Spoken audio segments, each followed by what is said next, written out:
അവിടെ എല്ലാവരും പറയുന്നത് bye bye Rahul welcome Modi എന്നാണ്.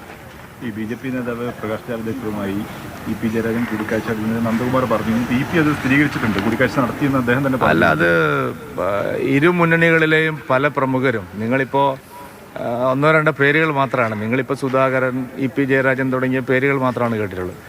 ഒരിക്കലും ബി.ജെ.പിയിൽ ചേരില്ല എന്ന് വിചാരിക്കുന്ന കക്ഷികളുടെ തലവന്മാർ വരെ പലതരത്തിലുള്ള ചർച്ചകൾ നടത്തിയിട്ടുണ്ട്.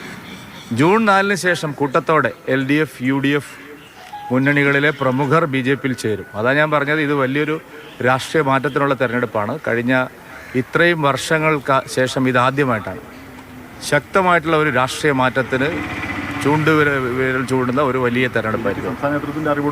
അല്ല, എല്ലാ തലത്തിലും ചർച്ചകൾ നടക്കുന്നുണ്ട്. LDFിലെയും UDFിലെയും അസംതൃപ്തരായിട്ടുള്ള പല ആളുകളും ഇതിനോടകം ചർച്ച ചെയ്തിട്ടുണ്ട്. ഇനി ജൂൺ 4 കഴിയുമ്പോൾ നിങ്ങൾ എന്താ പറയുക, ഒരിക്കലും പ്രതീക്ഷിക്കാത്ത പല പേരുകളും ബി.ജെ.പിയോടൊപ്പം NDയോടൊപ്പം ചേരുന്ന സ്ഥിതി വരും. ഈ നന്ദകുമാർ പറഞ്ഞിരിക്കുന്നത് ലാവ്ലിൻ ഉൾപ്പെടെ കേസുകളൊക്കെ അല്ല, അതൊക്കെ UDF